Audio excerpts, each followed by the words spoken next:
ертегінің 8 бөлімінде ғашық болған қыз өзін музыкантпен кездестіруге тәтесін көндіргенін сіздер білесіздер. Бүгін сол оқиғаның жалғасын тыңдай бастаймыз. Бақта бұтаның арасында тығылып өзін күтіп тұрған тәтесі шығар алдында бір үлкен құмыра пальма шарабын ішіп алды. Басы айналыңқырап көңілденіп кетті. Енді оның қобалжуы басылды. Не болса да тәуекел. Дыбыссыз кілт бұралды. Есікте сықырлаған жоқ. Тәтесі алдын ала құлыпты да есік топсасында майлап қойған екен. Жан түс көргендей боп келе жатты. Жүрегі дүрсілдеп келеді. Кейде шайтанның туысы жарғанаттың ұшып жүргені байқалады. Ол түнгі жолаушыларды бақылағандай берекесіз айнала ұшып қайтадан қараңғыға сіңіп кетеді. Жан бала кезінен жарғанаттан қорқатын, ал қазір оған бәрібір еді. Алға қарай сол бір алыстан жылтылдаған нүктеге тезірек жетсе екен, ол Жафардың жаққан оты. Тәтесі бәрін де көріп бақылап қайтқан. Жафар әр кеш сайын от жағады. Сөйтіп қармаққа шаншитын жемтік үшін ақ шыбындарды ұстайды. Оларды орыс жерінде де аулайтын, бірақ кейінірек күзге жақын ұстайтын. Малшы жігіт осы бір шалғайдағы меңіреу ну тоғайда жалғыз өзі түннің бір уағына дейін ұзақ болады.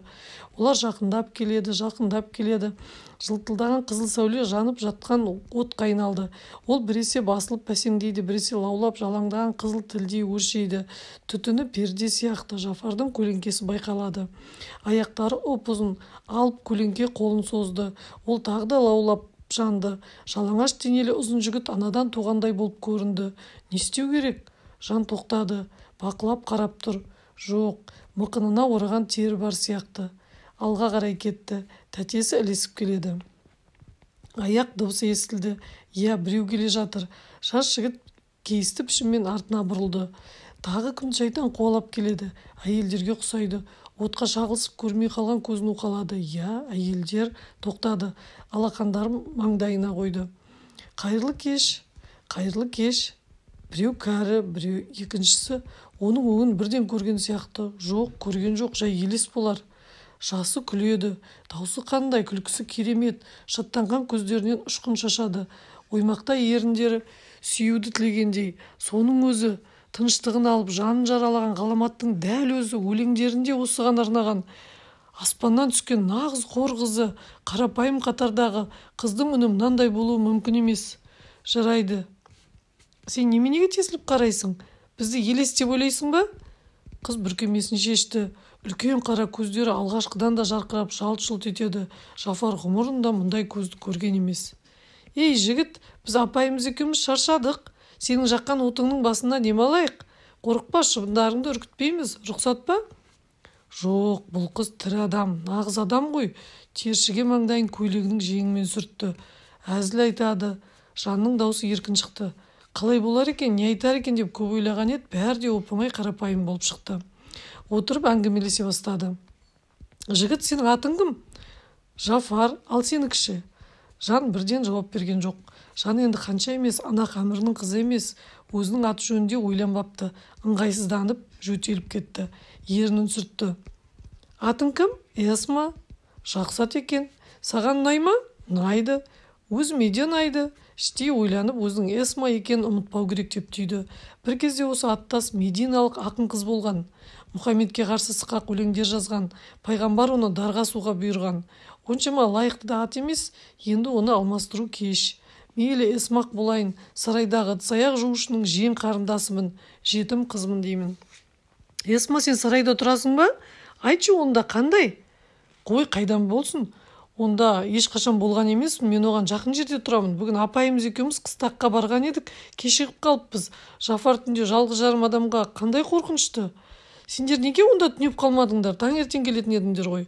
Олай істеуге болмайды. Апайым таң сәріден сарайда болу керек. Онда қатал, ешқандай кешігуге болмайды. Жоқ, мына жігітпен сөйлесу оңай емес. Неге? Олай, қайда? Неге деп шатастырады. Әлі қайсы қыстақта болдыңдар, қанша жүрдіңдер деп сұрар. Жан қыстақтың атын біледі, ал ана жерден мына жерге жеткенше қанша уақыт қажет екен, оған керек болып па? Бір жақсысы шатасқан жоқ. Жафар бұрын ешқашан балық аулаған емес, аулайтын жерде болған емес. Ал анақта балық аулау оған ұнады. Шыбындар жайлы, қармақ салу туралы, балықтар жөнінде, жайын балықты неменен аулайтыны, шортанды қалай, сазанды немен аулайтыны жөнінде хабардар болатын. Оншама үлкен емес шортандардың тәтті болатынын жан біледі. Оны тураған жұмыртқамен және маймен береді. Ал жайын балықты жібітсу адамдар мүлде жемейді. Ол кедейлердің балығы. Сазан жөнінде де жануарлар туралы жазылған кітаптан бірдеңе оқыған еді, оның немен екенін есіне түсіре алмады. Балық жөнінде емес, музыка жөнінде сөйлесе ғой, бірақ олай істеуге болмайды. Ыдыс-аяқ жуушының жиені музыка жөнінде ештеңе түсінбейді. Ол Жафарға бақылай қарап, оны ден қойып тыңдайды. Жафар әдемі ғана емес, оның даусы да сүйкімді, қоңыржай екен. Күлкісі де әсем, рахаттана күледі. Балық жөнінде болса болсын. Мейлі, балық жөнінде айта берсін, әйтеуір сөйлесе болды. Әлі кездесеміз, басқалар жөнінде де сөйлесерміз. Олыға тәтесі, бір рет қана кездесесің дегенді күні бойы ескертіп әбден пысықтаған. Жоқ, бұл соңғы рет емес. Қалайда тағы да көрісуі қажет.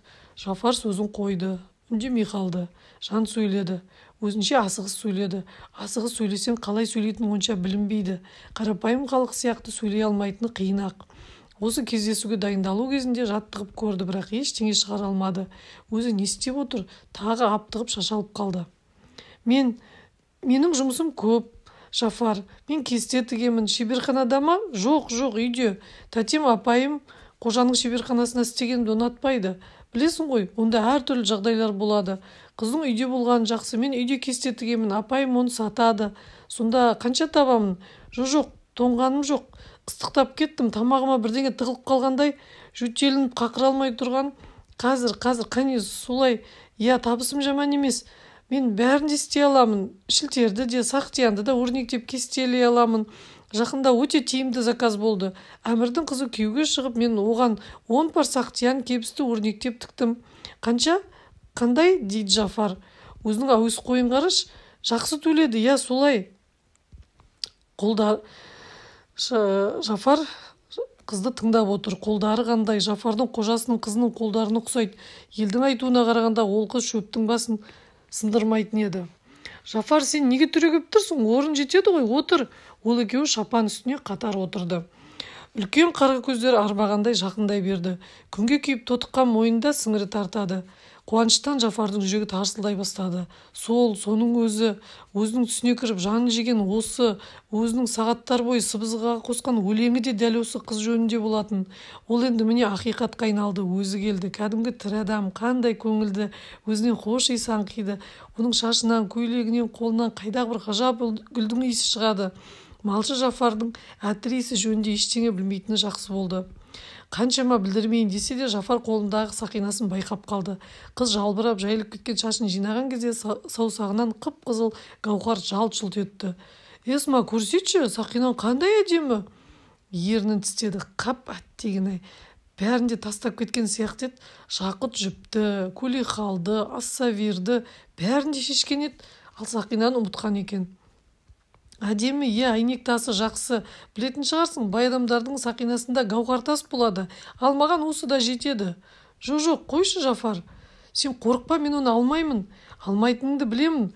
Ол саусақтан шықпайды. Апай, саусақтан шықпайтыны рас қой. Қолын артына жасырып күледі. Жафар оны аймалағысы келеді. Батпады кемпір. Ал апас қалғуын қойып, оған тесіліп қарап отыр. Ыдыс-аяқ жуушының жиен сіңілісі болу қандай қиын екені жөнінде жан тағы ойлады. Қайта айтқанына көнгені жақсы болды. Әйтпесе сақинаның алтын екенін байқайтын еді. Тәтесі тағы да қалғуға кірісті. Осы соңғы күндері мазасызданып әбден шаршаған еді. Енді үйге жетсе бұл шаруаны осымен доғару керек. Енді ешқашанда мұндайға бармас. Ал жанып жатқан отбасында отырған қандай жақсы, бір кездегі Днепр жағасындағыдан айнымайды. Айды дәл сол осы кездегідей жаңа туып келе жатыр еді. Межамир арғы жағадан жүзіп келгенде суда жылт-жылт етіп ағып жатқан. Ол жақсы еді ғой. Мынау да жақсы жігіт сияқты, көркем екен. Тек байғұстың малшы болғаны аянышты. Гуілдеген оқпақ дауыс естіледі. Үлкен балық шолп ете түсті. Дәл Днепрдегі сияқты сол кездегін еске түсіреді. Олыға тәтесі қалғып отыр.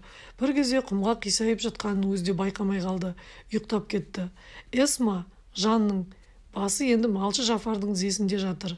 Жафар қызды Есі кете аймалап, ыстық ернінен өбеді, шашынан, дірілдеген мойнынан сүйеді.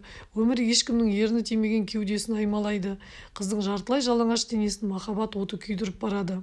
Түсіндегіден мүлде өзгеше, нағыз өңінде жалынға күйіп, есінен танардай еліктеп жатыр. Жан өртеніп, жанып кетуге дайын, қарсылық ететін емес, бірақ Алла қырағы ғой, бақылап отыр.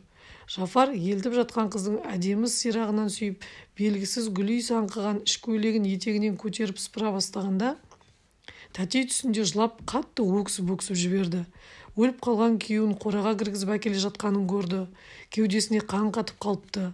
Аңда жүргенде жабай өгіз жарып кетіпті. Тәтесі бірден ояна қойған жоқ. Бүкіл деревня халқының көз алдында қалай асылып өлуді, содан кейін отқа жануды ойлап үлгерді. Тәтесі оянып есін жиған кезде Жафар мен Жан ештеңе болмағандай тып-тыныш қатар отыр. Қанша ғажап сусын жөнінде, оның ішкен адамның көзі мүлде көрінбей кететін жөнінде ертек айтып отыр. Ол ертегіні аяқтап үлгере алмады. Тәтесі көзін уқалап аспанға қарады да шошып кетті. Шығыс жақ бозамықтана бастапты. Екеуі баққа кірген кезде алғашқы құстар ояна бастаған еді. Таң алдындағы самал пальма жапырақтарын қозғап жеңілдетті. Бір жақсысы ешкім кездескен жоқ. Шынар діңінің арғы жағында, дәл гарем есік алдында ұзын біреу тұрғандай болып көрінді. Оның жүрегі қысылып кетті. Арқасы шымырлап дірілдей бастады.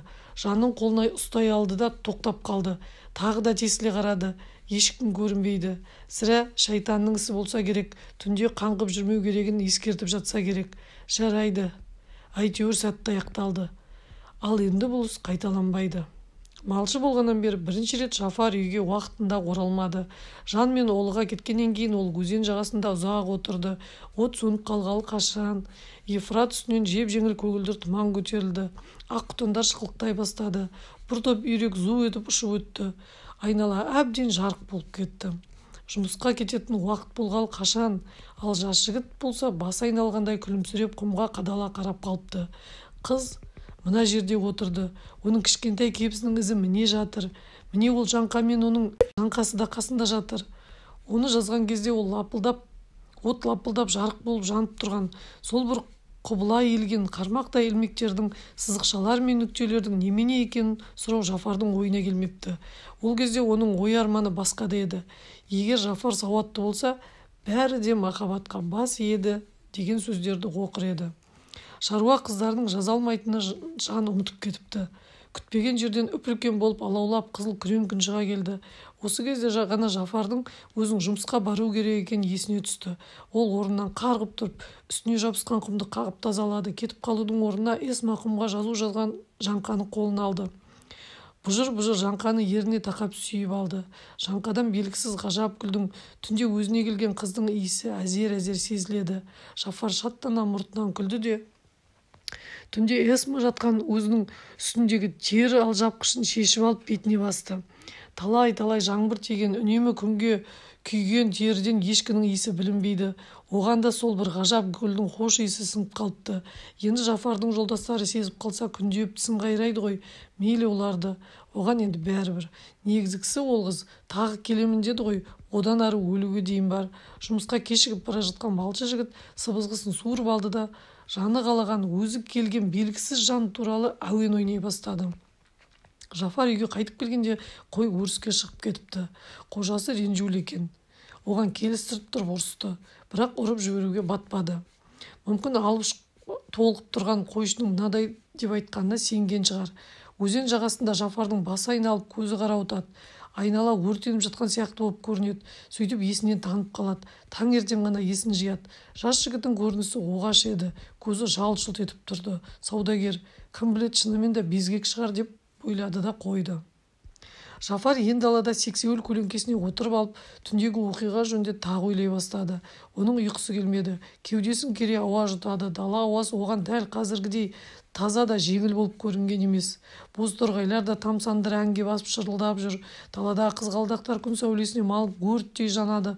Оның түсі күйеу жігітке алғаш рет көрсетуге шығарған бай еврей қалыңдығының жамылғысы шәлісіне ұқсайды. Жафар қаншама тәжірибесіз болса да, түнде өз аймалаған қыздың ыдыс-аяқ жуушының жиен емес екенін білді. Өткен күзде Бәдәуидің жас жесір әйелі келіп, анақта қонған кезде Жафарға махаббат ләззатының құпияларын үйреткен болатын. Ол әйелдің қолы көз-көз, тұрпайы, шашынан ашыған сарымайдың иісі шығатын еді. Сол бір кір-қожалақ, жұлым-жұлым әйелді еске алудың өзі жиіркенішті. Бұдан кейін Жафар бірнеше рет пішен сарайда орта жастағы қызметші әйелмен бірге ұйықтап шықты. Бұл әйел алғашқыға қарағанда тазалау болатын. Ол аймалаған кезде Жафарды буындырып өлтіретіндей есінен танатын еді. Осы түндерден кейін бұрын әйел көрмеген жас жігіттің мазасы кетті, тыныш таппайтын болды. Енді еркек болдым деген мақтаныш сезімі пайда болды, бірақ ол сезімге жиіркеніште араласып жүретін.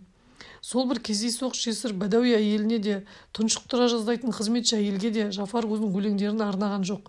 Ол оқиғалар өтті кетті, Алла жар болсын.